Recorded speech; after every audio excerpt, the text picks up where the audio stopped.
Tengo el placer de saludar a Pablo Muñoz Iturreta. Él es escritor, filósofo y tiene un máster también en psicología filosófica. Es así. Pablo, buena mañana. Bueno, gracias. Desde Canadá ahora, ¿no? Buenos días, Marcos. ¿Cómo estás? Muy bien. Pero muy bien. Te encontrás en estos momentos en Canadá, ¿no? ¿Correcto? Sí, en el norte. ¿Te vas a quedar ahí? Hemisferio norte. ¿Te quedás ahí por mucho tiempo? Cerca del Polo Norte. ¿Te quedás ahí por mucho tiempo o tenés ganas de ir picando para otro lado? Yo vivo aquí de hace 7 años prácticamente, así que es difícil realmente uno, cuando está establecido en un lugar, irse a otro lugar así de la nada, ¿no? Por muchos motivos, ¿no? Pero por ahora ese es el plan, al menos aquí en la tranquilidad de los bosques del norte. Así que esta vida, este modo de vida, yo cambio el lugar, pero el modo de vida no lo cambio por nada, eso seguro. Mirá qué bueno, ¿no? Bueno, en otro momento por ahí podemos dialogar un poco así de las diferencias culturales que hay entre Canadá y la Argentina, ¿no? Porque ¿cuánto tiempo estuviste en la Argentina? Vos sos argentino. En Argentina he vivido hasta el final de la secundaria, viví 18, 19 años y luego de ahí me fui a Estados Unidos. Ahí en Estados Unidos estuve casi 10 años y luego llevo unos 7 años aquí casi 7 años aquí en Canadá. O sea que conocés mucho, sí. Sí, las diferencias culturales en realidad depende. Es increíble, pero Canadá es un país muy diferente a la Argentina en el sentido en que tiene por un lado una cultura anglosajona debido obviamente a la presencia en su momento de lo que fue el Reino Unido, el Imperio Británico. Canadá se separa de Inglaterra, no se independiza, porque de hecho la máxima autoridad de Canadá es la reina de Inglaterra. Pero en Canadá hay una cuestión curiosa que ha sido la presencia francesa en Canadá.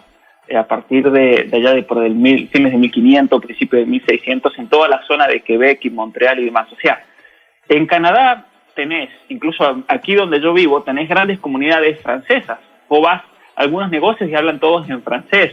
Cruzás la calle en algunos lugares, de un lado se habla inglés, del otro lado se habla francés. Hay pueblitos en medio del bosque que llegás y es otro mundo. Es como estar en Europa, es como estar en Francia. Y esa gente, que son muchísimos, estamos hablando de varios millones, vos vas y hablan francés, pero son como los argentinos. Es muy parecida a la cultura, porque es la cultura mediterránea, ¿no? De hecho, a veces estás en la parte inglesa, vas manejando y es todo perfecto, las calles, todo limpio, no hay un pozo, pasás a la parte francesa, pozos, valles, todo, es como que entraste a Latinoamérica de repente. Un poco extrañas eso también, ¿eh? No, y los franceses aquí en Canadá son todos muy amigables, es muy parecido al espíritu, obviamente, argentino, ¿no? En ese sentido, ¿no? Entonces, en ese sentido no se extraña mucho por eso mismo. Hay muchas similitudes en el modo de actuar y demás. Después con la parte inglesa es otro mundo, porque ahí tenés de todo, en realidad. No son solamente ingleses, originariamente fueron ingleses, pero tenés holandeses, alemanes, belgas, escandinavos, de Noruega, de Suecia, de Finlandia. Tenés gente de todos lados, tenés gente de Rusia, de Polonia. Hay muchos italianos, por ejemplo, aquí en Canadá también. Muchísimos. Los italianos en su momento se iban o a Argentina o a Canadá. Mira. Entonces, en ese sentido hay muchas similitudes, porque los italianos en Argentina son como los italianos aquí de Canadá en el modo de comportarse, hablar y demás. Por eso, yo creo que es fácil en Canadá encajar de alguna manera y llevarse bien con mucha gente, porque tenemos muchas similitudes con muchos grupos sociales. Mirá qué bueno. Y teniendo en cuenta que por ahí hay tantas similitudes, que lo mismo que pasó acá en el sur pasa allá en el norte del continente, ¿cómo están transitando, Pablo, esta época, te lo digo así, mira, entre comillas, porque yo leo mucho tus investigaciones, pandémica? Mira, es curioso porque es totalmente distinto que la Argentina. Aquí la cuarentena ha sido una cuarentena meramente económica. Ha sido una cuarentena por la cual, bueno, cerraron las escuelas, cerraron todos los establecimientos y es todo por internet, digamos. Nadie hace nada, obviamente, como en Argentina. Y después está el tema el tema de que se cerraron muchos negocios. Los negocios todos se han reabierto hace ya un par de semanas en esta zona, en otras provincias de Canadá fue hace un poco más, pero nunca hubo un encierro como el de Argentina, jamás hubo un encierro como decir que nadie puede salir de la casa, que la policía te controle. Aquí simplemente se decía, salgan a la calle, de hecho todo el mundo estaba en la calle. Pensemos que cuando comienza todo esto, a mediados de marzo, aquí estábamos terminando el invierno, y aquí el invierno en Canadá es un invierno durísimo de 6 a 8 meses. Entonces cuando comienza a salir el sol, ya que empieza a calentar, cuando comienza a derretirse la nieve, explotan las calles de gente, eso pasa así, y explota las calles de gente corriendo, andando en bicicleta, ejercitándose, y eso fue la cuarentena, como nadie trabajaba, todo el mundo por la calle haciendo deporte, y está bien. Y está bien. En ese sentido, las medidas fueron mucho más inteligentes, yo creo, que en la Argentina, porque aquí muchos científicos decían lo que la gente necesita ante una pandemia, si hay una pandemia, lo que la gente necesita es sol, es aire, ejercitarse, oxigenación y demás. Los números también han sido muy bajos, y eso que no fue una cuarentena como la de Argentina. Uno diría, bueno, en Canadá todo el mundo salía a todos lados, tendría que haberse enfermado. No, los números han sido los que tienen que ser. Mirá en Argentina con la tremenda cuarentena que han hecho y no funciona de nada. Hay más de 30.000 personas con coronavirus. Es decir que a la naturaleza no se la para. Obviamente que hay que tener cuidado, obviamente que hay que lavarse las manos y demás. El coronavirus no es un virus que sea peligroso para la mayoría. El 98% no le pasa absolutamente nada. Yo aquí he conocido gente que dio positivo, que sentían un dolor de cabeza, se sentían mal, fueron al médico y los testearon por las dudas y les dio positivo, tenían coronavirus, pero no era gran cosa. También tenés a personas que por precondiciones, por condiciones médicas anteriores, para esa persona puede ser complicado, ¿no? Obviamente. O el crimen de lo que hicieron en Nueva York. Lo de Nueva York fue un crimen, realmente. El gobernador demócrata de Nueva York, que decretó que cuando un anciano se enfermara en un ambiente familiar y demás, lo llevaban a los geriátricos. ¿Y qué pasó con eso? Pasó que todos los viejos de los geriátricos se empezaban a contagiar y se morían. Claro. Estamos hablando de personas de más de 80 años, una locura. De hecho, hay una investigación congresional que está por comenzarse, y por parte de los familiares de muchos de los muertos de coronavirus, contra la decisión del gobernador Cuomo de Nueva York, que es un acérrimo enemigo de Trump. Y de hecho muchos dicen que fue una movida política de Trump contra Trump para tratar de que haya más números de muertos en los Estados Unidos. Cuando se dice en Argentina, pero en Estados Unidos murieron muchísimo, y le echan la culpa a Trump. En realidad hay que echarle la culpa al virus si alguien se muere, primero que nada. Y en segundo, por eso tampoco en Argentina hay que echarle la culpa al gobierno. El problema con Argentina es que el modo como están haciendo la cuarentena, que es para nada inteligente, no es científica. Aquí en Canadá, un grupo de epidemiólogos, lo interesante, que son tal vez no son los únicos, hay en todo el mundo gente muy capacitada y muy capaz, pero están a primer nivel mundial. Ellos decían, la cuarentena tiene que ser así, tiene que ser una cuarentena inteligente en la cual se hace en pos del servicio de salud. Si los hospitales se te están ya llenando y rebalsando, ahí sí tenés que hacer una cuarentena, de empezar a controlar, de frenar la circulación para que no se sature el sistema público. Pero no hemos llegado a ese punto. Aquí en Canadá, por ejemplo, y tengo amigos que trabajan en algunos de los hospitales más importantes de Canadá, ellos me decían, hay un hospital en Toronto, que es la zona más afectada de Canadá, y me decían, tenemos 5 pacientes en terapia intensiva. Hay un hospital en una zona que hubieron 5 pacientes en terapia intensiva, no es nada. El hospital estaba vacío porque después... seguro. ¿Cuál ha sido el gran problema en Canadá? Que es el problema de Argentina. Y que para mí eso es un crimen. Frenaron la atención de otros enfermos de gravedad. Bueno, eso está pasando acá. No puedes hacer eso. Eso pasa acá, Pablo, en una ciudad de 40.000 habitantes, en donde el único caso que hubo fue importado. Fue rarísimo porque lo tuvo un pequeño de 2 años y los padres nunca dieron positivo. Ya hace 60 días que no hay ningún caso nuevo, sin embargo está todo preparado para la llegada, nunca llega nada y se desatienden enfermedades habituales, ¿no? Gente que tiene diabetes, que tiene otros problemas que son habituales, se dejan de atender y eso genera más problemas que el mismo COVID, ¿no? Totalmente. El enfermos de cáncer, por ejemplo, aquí en Canadá, que se dejaron de tratar, todos estos tratamientos ontológicos que son esenciales porque la persona se te está yendo y es increíble cómo se prohibió todo tipo de tratamiento. Y no solamente eso, vamos a cosas más comunes. Tengo muchos conocidos dentistas, especialistas en medicina dental, y ellos tenían prohibido atender. Han recién vuelto la semana pasada, el lunes de la semana pasada. Y la cantidad de gente con problemas graves de tratamiento de conducto, incluso de caries, de dolor de muela impresionante, que los tenían que tener en antibióticos. Y eso es tremendo, porque los antibióticos los podés tomar por una cierta cantidad de días, pero a partir de ahí te hace muy mal, te puede reventar el hígado, ¿no? Aparte del dolor de la pobre gente. Y yo sabía por seguidores de Argentina que me decían que les ocurría lo mismo. Seguidores de Argentina que no tenían acceso a ningún tipo de tratamiento dental, y eso es tremendo, es un crimen realmente.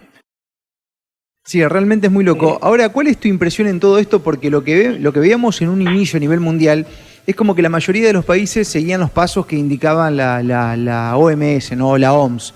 En algunos países se dice la OMS, acá se dice la OMS.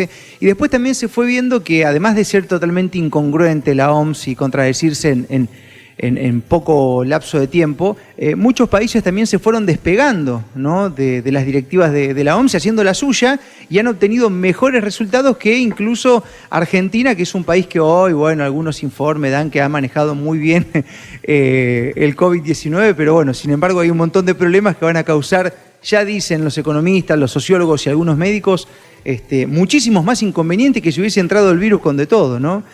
¿Cuál es tu visión en ese sentido de que muchos países hayan como comenzado a despegarse de la OMS?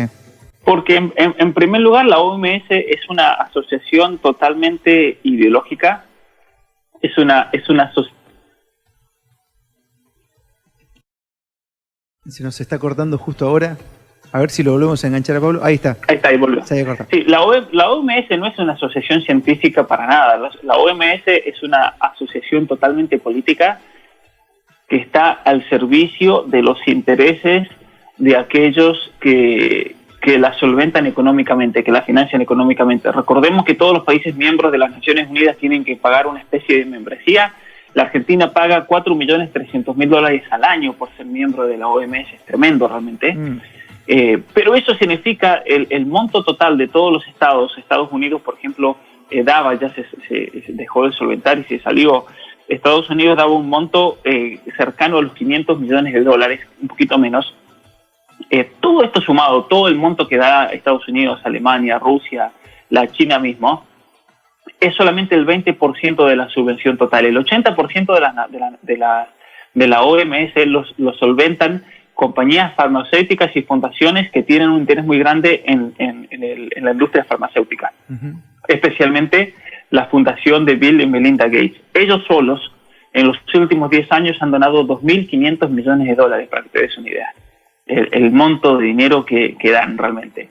Y el problema es que estas asociaciones, estas fundaciones, estas compañías y alianzas farmacéuticas, ellos a ese apoyo del 80% que le dan a la OMS lo ven como una inversión.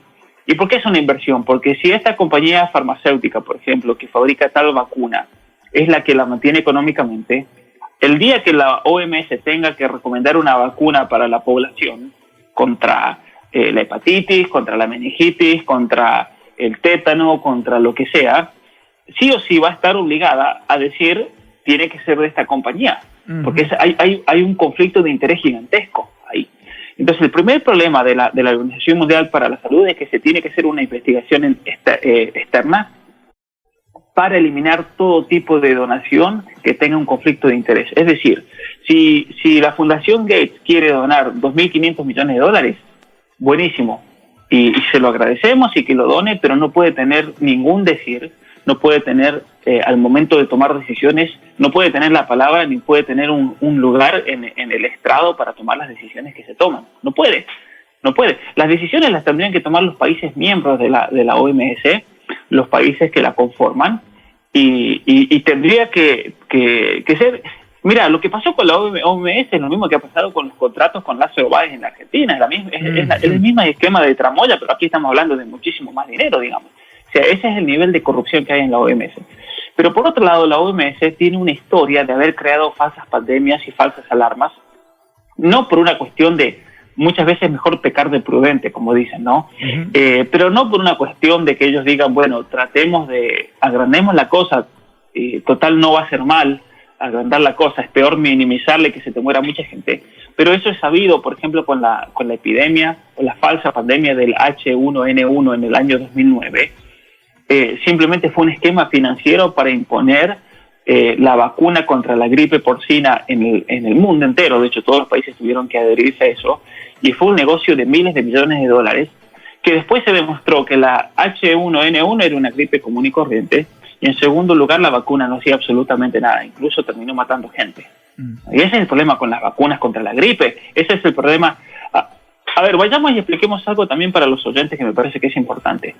¿Cómo hace una compañía farmacéutica para elaborar una vacuna y saber que esa vacuna va a ser la que va a prevenir una cierta rama viral y demás?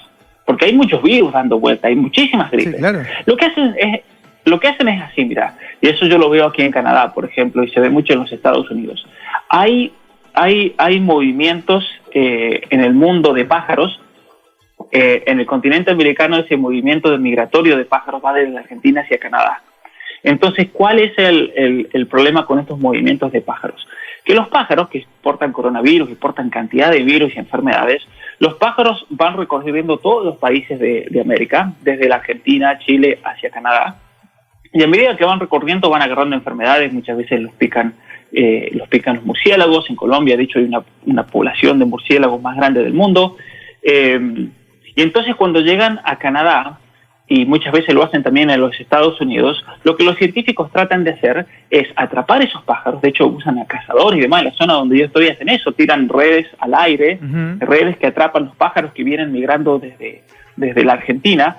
Entonces los analizan, les ponen con un hisopo en el pico, hacen un análisis de la carga viral y a partir de ahí ellos ven, bueno, a ver, estos pájaros que vinieron desde la Argentina, la gripe más común que están transportando es tal.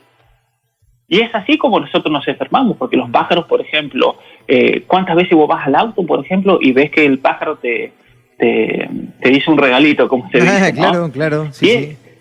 Y es así como nosotros nos contagiamos. O, por ejemplo, vas caminando por la calle y pisás el estiércol de un pájaro, después te vas a la casa, en la casa andás caminando y en la casa tenés un bebé de 1 año que anda gateando, y en la Argentina, especialmente como se usan el calzado dentro de la casa, el niño posiblemente va a terminar tocando y se va a meter eso en la boca, ese estiércol que uno pisó en la calle que viene de un pájaro. Y es así como nos contagiamos, es así como comienzan, por ejemplo, todas estas cadenas de gripes y de resfríos y demás.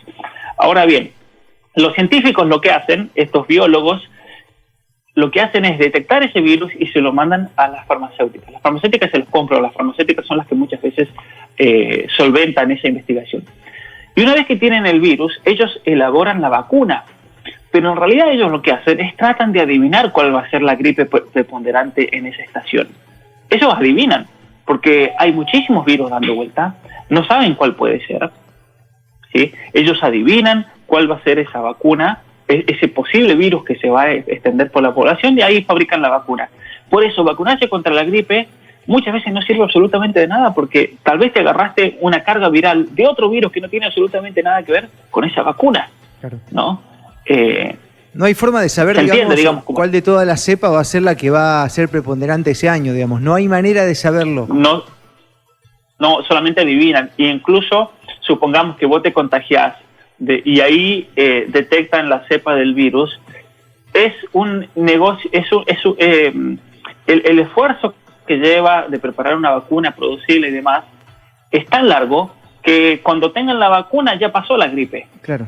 ¿Me entendés? Ya pasó, o sea, agarraron una cepa en Argentina de tal virus, el H2N3, ponele, lo detectan, fabrican la vacuna, pero lo descubrieron en junio, la van a tener recién en diciembre. Y ya fue, ya nadie está enfermo en diciembre, ¿me entendés? Uh-huh. Entonces, por eso lo de las vacunas es un negocio tremendo. Es un negocio tremendo y es un negocio muchas veces innecesario. Sabés que hay un artículo que lo voy a publicar dentro de poco en mi página web, pero hay varios científicos que lo están demostrando científicamente, que muchas de las enfermedades que desaparecieron, muchos dicen gracias a la vacuna, en realidad ya habían desaparecido antes de que comience la vacuna. ¿Entendés? Entonces también es cuando muchos dicen, no, pero las vacunas han salvado muchas vidas, la vacuna de tal o cual enfermedad. Y ellos demuestran en este artículo científico que lo voy a publicar en español, cómo de hecho esas enfermedades ya habían prácticamente desaparecido de la faz de la Tierra solas. Es como el coronavirus, el día que salga la vacuna el coronavirus va a estar, ya fue ya. Sí. ¿Sí? Me llama una cosa interesante del coronavirus. Sí, a ver, decime.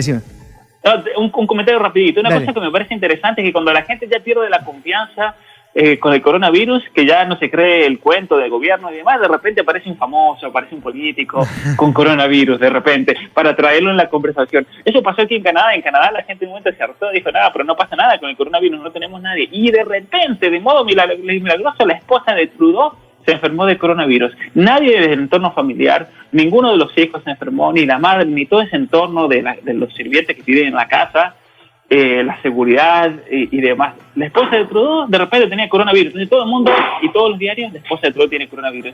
Pero nadie más se lo agarró, lo cual es muy raro, ¿no? Bueno, mucha gente dudaba y decía, no, eso es para los medios. Acá está pasando lo mismo, Pablo. Hay un par de políticos que han aparecido con coronavirus ahora. Llama la atención porque incluso los familiares más cercanos no tienen nada, ¿no? Entonces, está lleno de incongruencias esto, y a medida que pasa el tiempo es como que hay un despertar así, ¿no? Hay mucha gente que por ahí tiene la misma información o simil de la cual nosotros estamos hablando ahora. Bueno, hay mucha gente que la tiene, pero está como muy reprimida. Mira, te voy a dar un ejemplo.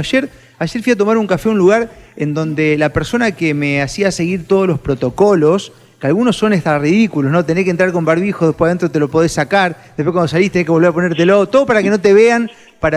Me dice, mirá, la verdad es que si yo no te hincho, la multa cuando llegue la tenemos que pagar nosotros, los empleados. Yo tengo mi pensamiento con respecto a esto, me decía el mozo que me atendió. Claro. Yo, la verdad, a mí esto no me cierra por ningún lado.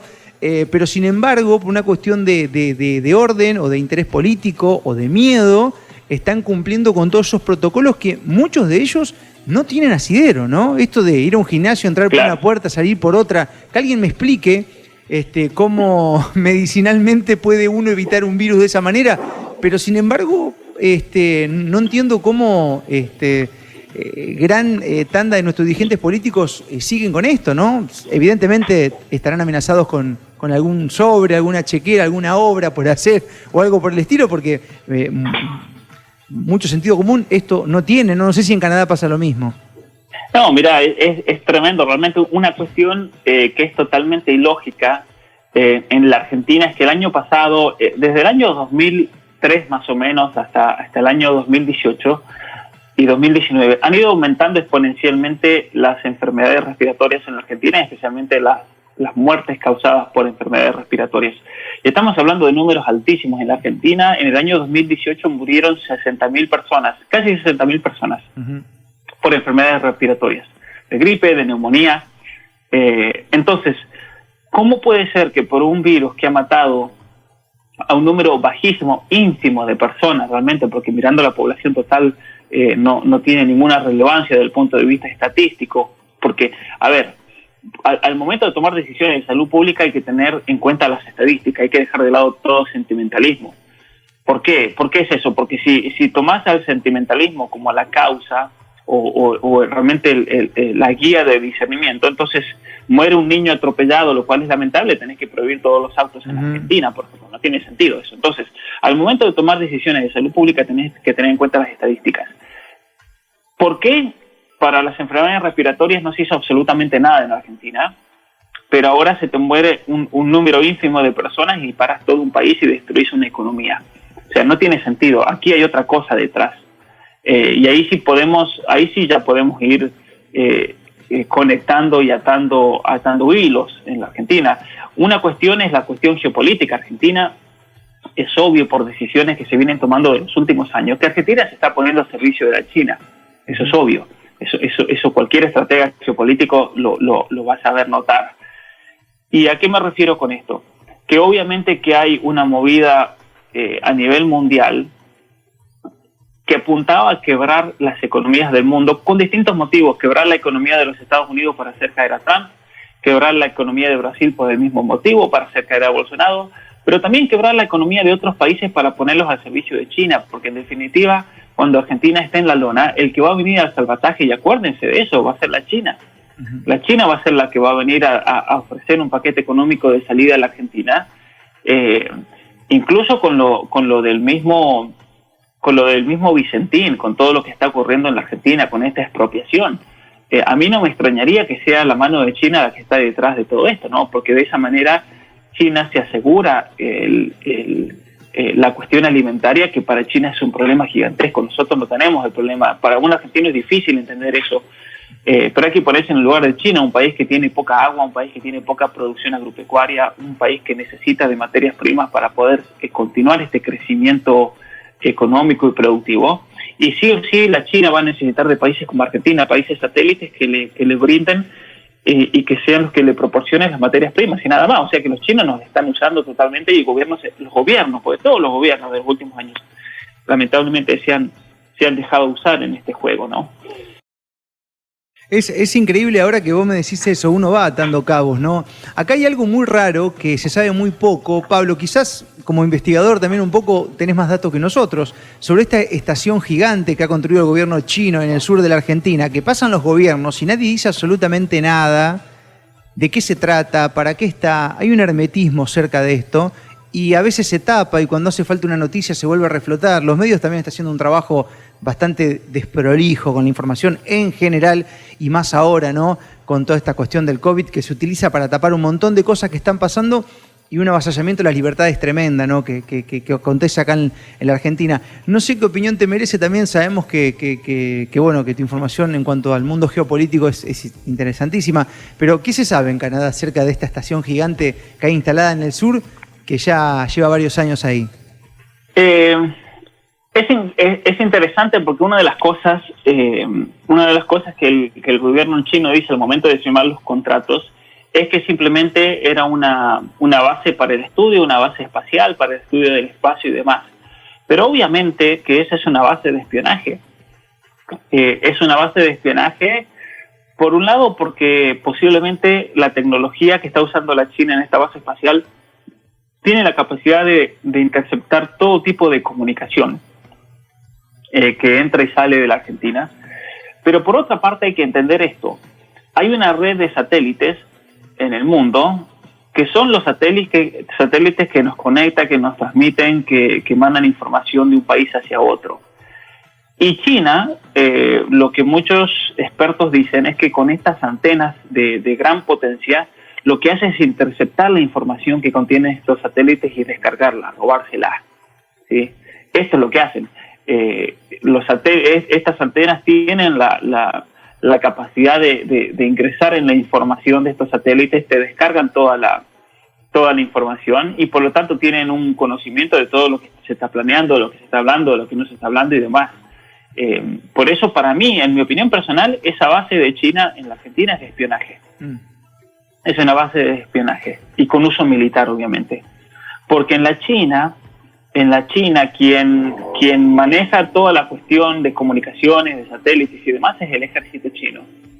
Ahora, en el contrato dice que no se puede usar ningún tipo de instalación para uso militar. Pero los chinos, ¿qué les va a importar respetar? Los chinos lo que te firman por un lado te lo hacen por otro. Y por otro lado no sabemos qué acuerdos secretos tienen que haber habido, porque una cosa son los acuerdos. A ver, la gente piensa, por ejemplo, que cuando un político hace un acuerdo con un país, el acuerdo que te muestran por las noticias es el que firmaron, y muchas veces hay acuerdos secretos de fondo. Hay acuerdos que nosotros nos vamos a enterar el día que hagan los archivos secretos, o no nos vamos a enterar jamás, de acuerdos que se hacen entre países que muchas veces terminan perjudicando al propio país, ¿no? Sabes que te escucho y suena reconspirativo, pero es cierto que hay datos que uno empieza a cruzar y puede tranquilamente empezar a tomar estas ideas, ¿no? Sí. A discernir todo es que esto. en realidad hay que estar al tanto del nivel de tecnología que usan, porque para mucha gente le puede parecer conspirativo porque no conocen los avances tecnológicos que están llevando hasta el momento. En la Argentina, por ejemplo, hace poco, no hace muchos años, vos me recordarás bien, pusieron el 4G, las antenas de 4G, por ejemplo, ¿sí? No fue hace mucho, eso en Estados Unidos ya las habían puesto en el 2010, pero incluso antes tal vez, ya teníamos antenas de 4G. La nueva tecnología que se está aplicando en el momento es la tecnología de 5G, que tiene una capacidad de 100 gigabytes por segundo. Es decir, podés transmitir por segundo 100 gigas de información, lo cual es tremendo, y eso especialmente te da una gran capacidad para el espionaje, para el seguimiento real en vivo de videos y demás. O sea, que en un segundo ya te llegue una información altísima. Bueno, la China, el ejército chino, en este momento, nosotros estamos con el 5G, el 5G. La China está trabajando con antenas de 7G, para darte una idea.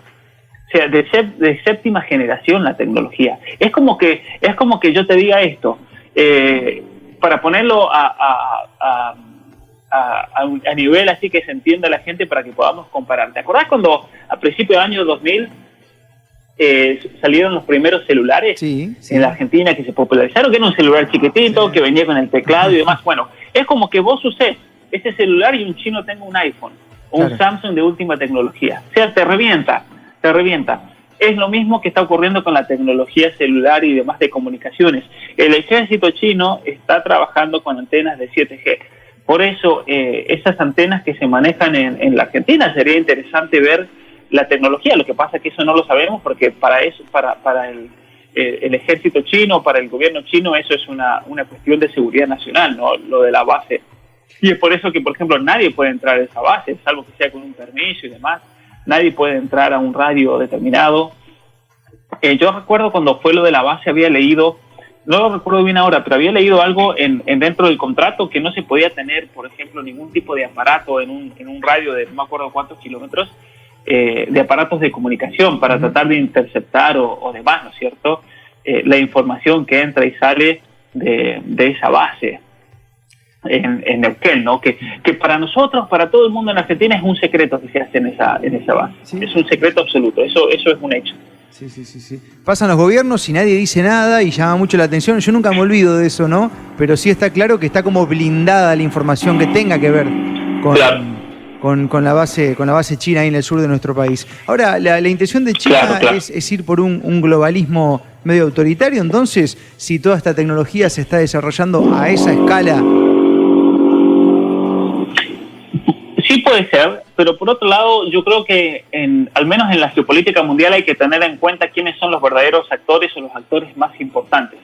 En la geopolítica mundial tenés actores directos que son los que al momento de tomar decisiones en un país ellos las concretan. Aquí podemos hablar del Poder Judicial, por ejemplo, la Corte Suprema, el Poder Legislativo, el Diputado, Congreso, y tenés el Poder Ejecutivo, lo que sería el Presidente de la Nación.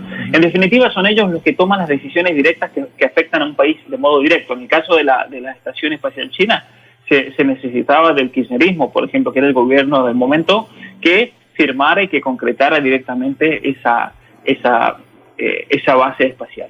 Pero en el mundo también tenés actores indirectos que tal vez son los más importantes, por más que no sean ellos los que toman las decisiones en el momento dado, son ellos los que manejan la política internacional e interna de un país. Te voy a dar un ejemplo. Con todo el debate del aborto en Argentina, eso no vino por un reclamo de mujeres o grupos feministas, ellos eran todos serviles a intereses extranjeros. Eso vino por la Organización Mundial de la Salud y eso vino por una compañía abortista mundial que se llama Planned Parenthood, que son los que decidieron no solamente decidieron que se deba debatir el tema del aborto y se deba legalizar en la Argentina, sino que ellos también son los que ponen a Ginés González García, por ejemplo, al mando del Ministerio de Salud. Eso es un hecho. La Argentina no tiene soberanía para muchas cosas, lamentablemente. Nuestros políticos han, por así decir, entregado la soberanía argentina. Y eso entonces tiene consecuencias al momento de decidir la política nacional de un país. O la política nacional interna de la Argentina. Entonces, con respecto a la China pasa lo mismo. China es un país como la Argentina, que si bien es un país mucho más poderoso que la Argentina, es un país que está subordinando políticamente a la Argentina y Argentina se está convirtiendo en un país subordinado de la China. Hay que tener en cuenta que hay actores geopolíticos que son mucho más poderosos de la China y son los que también a los chinos les dan la vía libre para actuar de cierta manera. Y estos son el poder financiero mundial. ¿Por qué? Porque es el poder financiero mundial el que, por ejemplo, decidió a partir de los años 80 el trasladar todo el mundo de la manufactura, el mundo industrial hacia la China. ¿Por qué? Porque el gobierno chino en ese momento les compró el proyecto a estos bancos y a estos grandes poderes financieros de tener una mano de obra esclava, una mano de obra prácticamente gratis, que es lo que ocurre en la China. China es un país es un país interesante porque por un lado tenés un sistema económico que parece ser capitalista, pero por otro lado tenés un gobierno totalmente comunista, en el cual tenés distintos niveles de ciudadanos. Tenés ciudadanos en la China que tienen una libertad total para hacer todo lo que hacen y que tienen que estar totalmente concordes al Partido Comunista. Tenés ciudadanos chinos, por ejemplo, que viven aquí en Canadá, y es interesante, aquí en Canadá tenés miles de chinos que viven en unas mansiones tremendas, que viven en lugares hermosos junto a los lagos y no hacen nada, no trabajan. Y eso yo lo sé porque en la universidad y en la escuela he tenido alumnos de estos chinos, ¿no? Y yo les pregunto, bueno, ¿y tu papá y tu mamá qué hacen? Porque viven en unas mansiones que no te imaginas, ¿no? Que valen, estamos hablando de millones y millones de dólares, mansiones de 20 millones de dólares, de 15.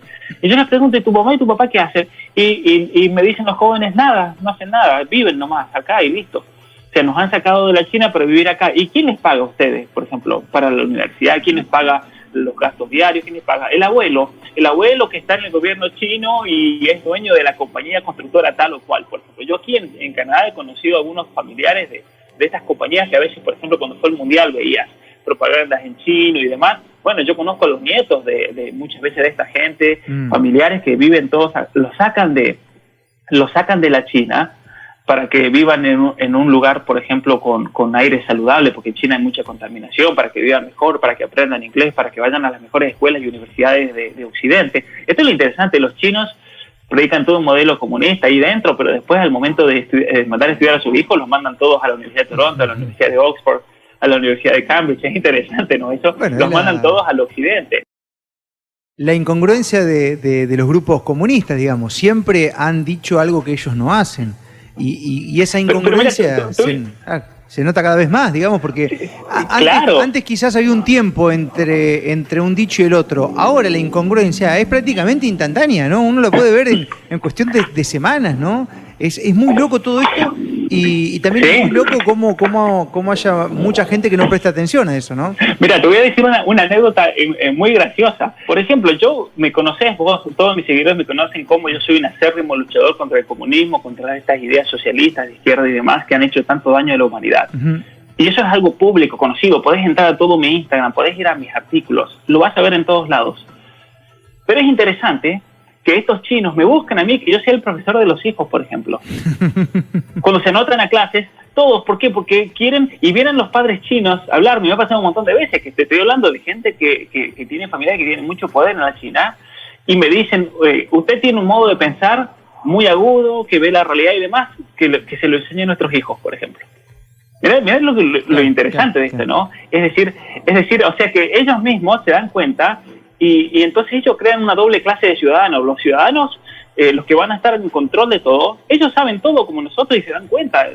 Si lo que yo dijese fuese toda una conspiración, estos chinos no vendrían a buscarme para que les enseñen a sus hijos o los notarían en las clases y les dicen a los hijos, tienen que tomar clase con él, asegúrate que sea él el que te dé la clase. Eso me ha pasado un montón de veces, por ejemplo, ¿no? Entonces es interesante. Y por otro lado, a lo que venía hablando recién, es lo del poder financiero internacional, que en definitiva ellos son los que hacen un pacto con la China.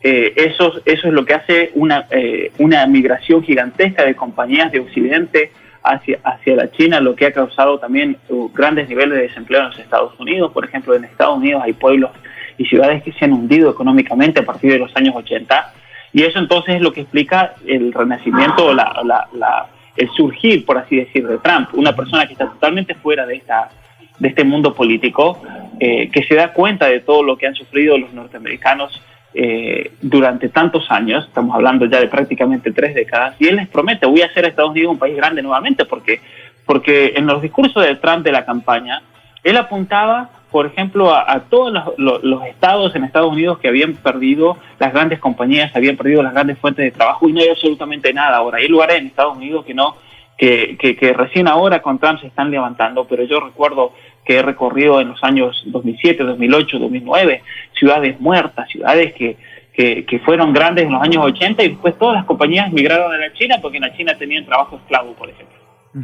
Eso es una realidad, Entonces, yo creo que desde el punto de vista geopolítico, este golpe económico que están sufriendo las economías de Occidente también apunta a una reforma del sistema financiero mundial, se está hablando mucho ya tanto en el Fondo Monetario Internacional como en el Banco Europeo, que está la Christine Lagarde, la famosa, que fue la encargada del FMI, hablando de hacer una transición al dinero digital, por ejemplo. Ya se está hablando mucho de eso, que ya el dinero en físico no sirve de nada. Entonces están hablando de eso. De hecho, hay muchos discursos que ella ha dado en los últimos años que apuntan a eso. Y hay muchas ideas socialistas que se quieren también poner en práctica. Una de ellas, y que yo creo que eso va a ser destructivo, mucha gente va a decir, no, pero eso es buenísimo, un salario básico universal, por ejemplo. La experiencia del salario básico universal, es decir, que todo el mundo en un país determinado cobre un mínimo de tanta cantidad de dinero, no va a funcionar de nada. ¿Por qué? Porque primero tenés que alimentar eso. Es imposible pretender que todo el mundo tenga un salario básico sin un grupo grande de la población que lo provea. Exactamente. Eso por un lado. Y por otro lado, vas a crear un grupo de zánganos, como de hecho toda la cultura del asistencialismo social ha demostrado. En cuanto un país comienza indiscriminadamente a dar asistencia social a sus pobladores, los terminan convirtiendo en zánganos, los terminan convirtiendo en vagos. Es lo que ha pasado en los Estados Unidos con la comunidad afroamericana, por ejemplo. Hay muchos pensadores afroamericanos que dicen el mal más grande que nos han hecho políticamente los negros es darnos un cheque todos los meses por cierta cantidad de dinero. ¿Por qué? Porque después entonces no hay necesidad de trabajar. Y ahí vienen todos los problemas del alcohol, vienen los problemas de la droga, vienen todos los problemas sociales que se siguen de eso, ¿no? Es tremendo realmente. Soros, por ejemplo, la propuesta de él en los Estados Unidos, que fue la de una senadora demócrata del estado de Washington, fue que a todos los estadounidenses les paguen hasta $100,000. A todos. 150 millones, que son las fuerzas de trabajo, $100,000 por este año. Y que listo, y que no trabaje nadie. Lo cual es una locura, porque primero hay que tener $100,000 por persona para 150 millones de personas. Es tremendo. Y por otro lado, eso va a quebrar financieramente un país. Eso lo va a hundir financieramente. O sea que yo creo que apuntaban a eso también, a tratar de hundir y poner presión para quebrar económicamente a un país como Estados Unidos. Pero el caso de Argentina, por ejemplo. Argentina está pasando lo mismo. Yo querría ver realmente cuál es la intención del gobierno al expropiar a Vicentín, por ejemplo. Yo no me la creo que sea por una cuestión de soberanía alimenticia. No es eso. A mí yo creo que viene una orden desde arriba. La Argentina hoy por hoy no tiene la soberanía para tomar una decisión así, no la tiene. Cuando Argentina toma decisiones drásticas como estas, vienen de arriba. Yo no me la creo que esto venga de este gobierno realmente. ¿Arriba desde qué? Desde China, desde por ahí, ¿no? Más o menos lo que tratábamos de unir hoy. Sí, o incluso del mismo poder financiero internacional, que en definitiva es el que tiene Argentina de cogote, con todas las deudas que tiene, ¿no? Sí, entonces... Es increíble. Ahora, Pablo, ¿es cierto que esta cultura marxista que no ha dado resultado en ninguna parte la cual se aplicó, nunca termina de desaparecer y se cola en todo el mundo y en distintos países, mutando, ¿no?, de una manera estrepitosa? Lo veo porque ahora creo que una de las cosas que más traen este mensaje son los colectivos, las divisiones sociales que se generan en pos de la igualdad, ¿no? Uno lo ve, qué sé yo, en el feminismo, lo ve en los pañuelos de colores, los veo ahora con el Live Matter no sé cuánto acá, que aparecen hasta la lista de Spotify con música. Es una cosa rara, ¿no? Resulta que pasa un hecho desafortunado en algún país y salen 10 países al mismo tiempo haciendo marchas. O sea, no se entiende cómo es que pasa, pero sí se sospecha, ¿no?, que nada de eso puede acontecer si no está pensado y organizado de antemano, ¿no? Y, claro, mucha gente confía en las ideas, pero se olvida de los hechos, de estas estructuras que han matado a miles de personas. Nunca termina de desaparecer esa idea marxista. ¿Qué podemos hacer nosotros como seres humanos de a pie, más allá de esto, ¿no?, de hablarlo, de serlo consciente, como para tratar de que llegue eso que empíricamente nos ha hecho mucho mal? Yo creo que obviamente que el marxismo ha subsistido porque usa de mecanismos psicológicos de la persona humana que se encuentran siempre presentes. Y el mecanismo psicológico más común y más, por así decir, peligroso al momento de enfrentarse a una ideología como el marxismo es el resentimiento. Nosotros todos en la vida sufrimos cosas, todos en la vida algún día vamos a sufrir una injusticia o algo que percibís como una injusticia, todos en la vida vamos a vamos a sufrir algún tipo de desprecio, de discriminación, como se lo dice, y eso muchas veces en el espíritu humano puede generar un mecanismo por el cual uno se resiente y uno se vuelve amargo contra la sociedad, contra el sistema. Uno trata de, a veces por los propios errores personales, muchas veces podemos tomar elecciones personales en la vida que no nos van a llevar a una vida mejor, y muchas veces es más fácil echarle la culpa al sistema o a la sociedad antes que tomar responsabilidad. Tenemos un sistema educativo que no apunta a la responsabilidad, se habla de derechos, tengo derecho a esto, tengo derecho a aquello, pero jamás se dice, a ver, nene, ¿cuál es tu responsabilidad en este mundo? Y hacete cargo de tus acciones, no pidas derecho para todo. Entonces tenemos por un lado una cultura que apunta a la victimización, que apunta a los derechos, que apunta a que todos deben estar al servicio mío, y eso genera mucho resentimiento, y ahí entonces es mucho más fácil para que prenda esta agenda ideológica, me parece a mí, del feminismo y demás. Hay mucho resentimiento, y si te fijas, todas las personas que están a favor del comunismo, que están a favor del feminismo, son todas personas amargas y resentidas.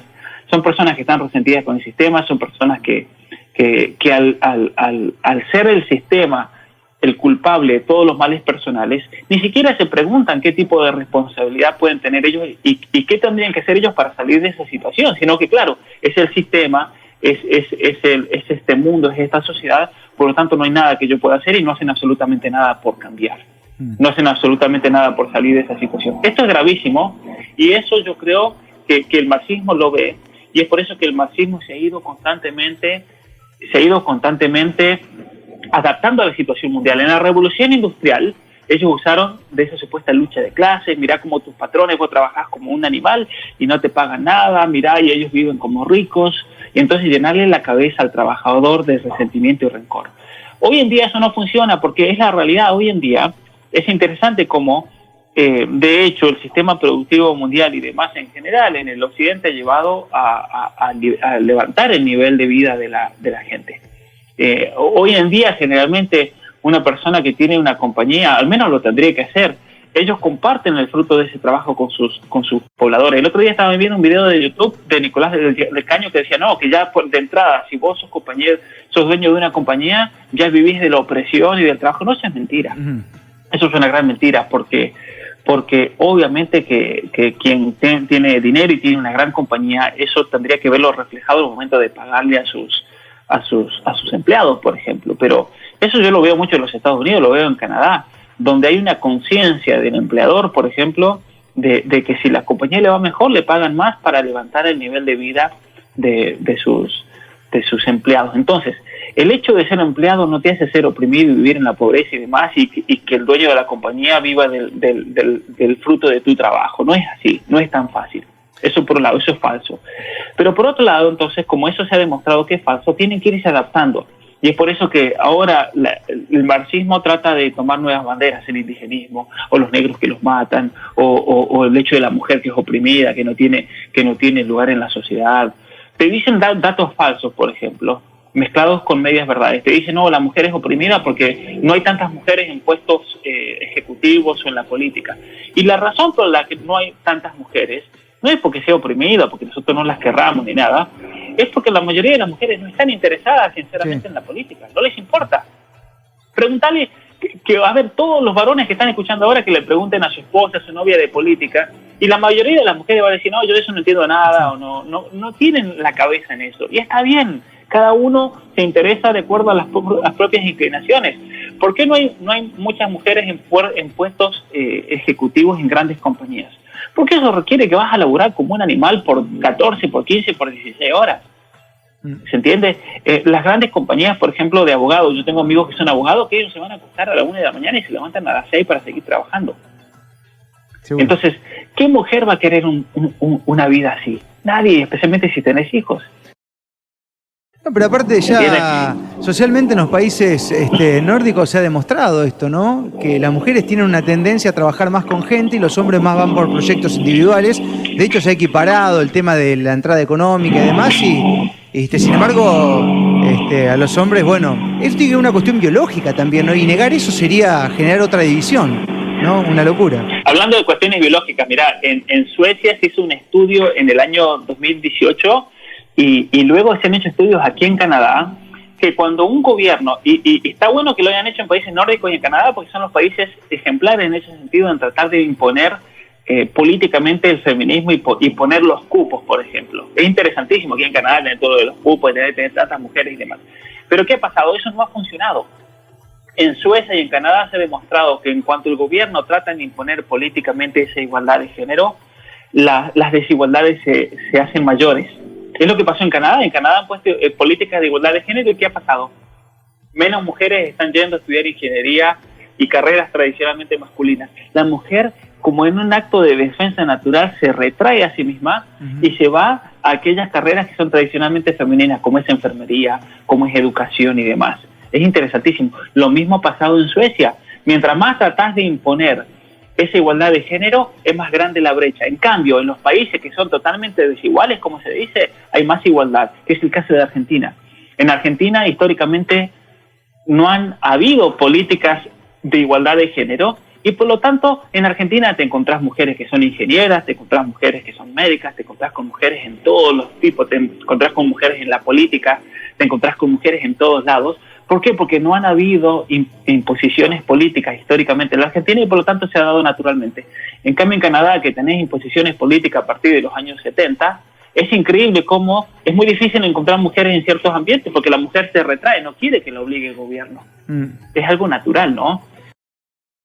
No, pero además, esto ya como, antes que se nos corte la transmisión, yo hago un poco de historia en lo que pasó en la Argentina. En la Argentina, en el año 30, 40, estaba, no sé, la carreta, el perro y la mujer, así a ese nivel. Y hoy no se ve nada de eso, claro. Hoy se ve todo lo contrario, hoy se ve, bueno, mujeres que han avanzado, que han tenido proyectos, que tienen empresas, que han sido políticas, que han sido funcionarios, o sea, no veo una retracción del género, todo lo contrario, veo que cada vez van ocupando más lugares y quien lo hace, bueno, que lo haga por mérito y por capacidad, ¿no? Me parece que por ahí viene la cosa, o sea, no veo un retroceso, todo lo contrario, veo cada vez un avance que se va dando de forma, no sé, natural, social, como se tiene que dar, qué sé yo. Habrá que ajustar algunas cosas, sí. Probablemente está bueno el diálogo, que se debatan, pero bueno, por ahí la victimización extrema me parece que nos divide más todavía, ¿no? ¿Qué sé yo? Ciertamente, y cuando tenés una situación de injusticia, uno tiene que apuntar a ayudar a la persona a levantarla, no hundirla más apuntando a la injusticia, porque lo vas a llenar de resentimiento, lo vas a llenar de rencor, ¿cierto? Y eso no lleva a ningún lado, a nadie. Pablo, bueno, se nos va a hacer la hora, ya se nos va a cortar la transmisión y se nos va el tiempo en la mañana acá en la radio. Ha sido un placer hablar contigo. Obviamente hay un montón de temas para seguir dialogando quizás en otro momento. Y bueno, hace varios días ya que tenía la intención de hablar un poquito con vos. Y mirá la casualidad que se dio hoy, que es el día de mi cumpleaños. Así que ha sido un gran regalo. Oh, mirá, feliz cumpleaños entonces, Marco. Muchas gracias. Y bueno, nada, te mando un abrazo grande y vamos a estar en contacto. Le recomiendo a la gente acá tu blog, que es pablomuñoziturrieta.com, que realmente haces un trabajo muy bonito y te sigo y te leo bastante. Así que muchísimas gracias. Sí, que me puedan seguir acá por Instagram y demás. Sí, un gusto enorme y saludos a toda la gente de Santa Fe que está escuchando. Para mí me parece una provincia hermosa. Es el granero de la Argentina, así que muy bien, un saludo enorme a todos y espero estar pronto ahí en la Argentina dando conferencias y demás.